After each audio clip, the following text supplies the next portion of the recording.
Oi pessoal, então eu vou dar continuidade do vídeo anterior, falando agora especificamente sobre sombra. A sombra ela vem então como aspecto de oposição à persona. Enquanto que a persona é nosso aspecto que ele fala que é sinônimo do ego, do eu, então é aquilo que a gente tem consciência, a sombra já é algo que a gente desconhece. Muitas vezes a gente até conhece, mas a gente ignora ou reprime, e eu vou falando sobre isso no decorrer do vídeo. Mas são aspectos nossos que a gente não, muitas vezes a gente não consegue se identificar como a pessoa que possui esses aspectos, ou a pessoa que tem essas características, ou seja, um conteúdo do inconsciente que a gente não tem acesso. Então ela é literalmente o oposto da persona. Então é aquilo que a gente tenta esconder o máximo possível. Muitas vezes de nós mesmos e muitas vezes do outro. Então Jung fala que a sombra ela é sentida como um não-eu. O que seria um não-eu? Como a sombra ela pode ser carregada de conteúdos que nos causam medo, nos assustam, que a gente não se reconhece, a gente passa a não se identificar com aquilo, com aquele conteúdo, com aqueles aspectos, com aquelas características.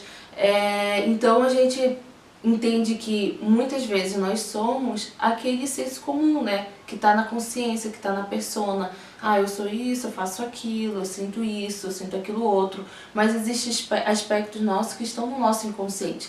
E a sombra ela é sinônimo de inconsciente. Outra coisa que é também importante eu pontuar é que a sombra não necessariamente vai ser alguma coisa ruim, negativa pra gente. Mas pode ser, por exemplo, um talento. Tem um talento que tá ali escondido, tem um talento que eu não tenho acesso, tem um talento meu que não é socialmente aceito. Então a gente vai separar que a persona são aspectos que são socialmente aceitos e a sombra são aspectos que nós julgamos que não são socialmente aceitos. E então, chega na parte que eu acho mais interessante desse conceito, né, o conceito de sombra, é que quando nós não sabemos lidar com o conteúdo que existe dentro da sombra, a gente tende a ter 3 mecanismos de defesa. O primeiro é a negação, então a gente nega aquilo. Por exemplo, não sei como vocês lidam com crítica, mas existem muitas pessoas que quando é criticado, seja no relacionamento, no trabalho, na família, não aceita, não acredita e realmente não enxerga que ela é aquilo, ou que ela pode ser aquilo. Uma pessoa quando ela nega, aquilo deixa de existir. Então sabe aquelas pessoas que tu fica assim, não, pelo amor de Deus, eu não sei como a pessoa não está enxergando aquilo. Ela nega num certo ponto que aquilo deixa de existir totalmente. E aí a segunda forma seria a repressão. Então nós reprimimos, não deixa de existir. A gente sabe que existe aqueles aspectos, por exemplo, a gente sabe que existe aquele conteúdo, mas é como se a gente colocasse debaixo do tapete. A gente reprime, a gente evita. A gente sabe que existe, mas a gente evita. A gente não dá conta e a gente fica ali evitando, reprimindo, expulsando, colocando pra baixo.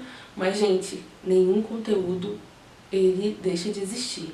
A gente acredita que vai deixar de existir porque a gente não está aqui tentando se relacionar, falar, conversar, elaborar, mas em algum lugar vai estar e vai voltar. E aí o outro mecanismo de defesa seria a projeção. Então a gente externaliza a nossa sombra. A gente não acredita, não aceita que nós somos aquilo, externalizamos e projetamos no outro. Sabe aquela pessoa que critica, que reclama, que vê no outro, mas são todos os aspectos que existem dentro de mim. Então quanto mais eu me identifico no outro, quanto mais eu sofro com o que o outro faz, com o que o outro deixa de fazer, é porque a gente precisa trabalhar aquilo internamente, porque se a gente está se identificando, é porque existe muito dentro de nós. Então quanto mais eu vejo no outro, mais existe dentro de mim. Então é algo importantíssimo.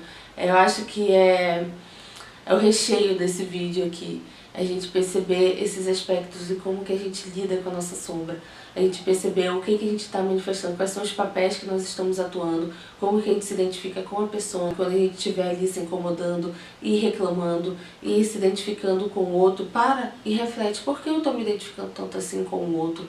Por que eu estou sofrendo tanto assim com o que o outro faz ou deixa de fazer? Porque às vezes nem tem tanta relação com a nossa vida ou não é tão importante assim. Mas a gente está ali, se identificando. A gente está gastando energia naquilo. Então é muito importante a gente observar esses aspectos, porque pode estar dizendo muito mais da gente do que nós imaginamos. Eu espero que vocês tenham gostado e espero que vocês continuem acompanhando a gente.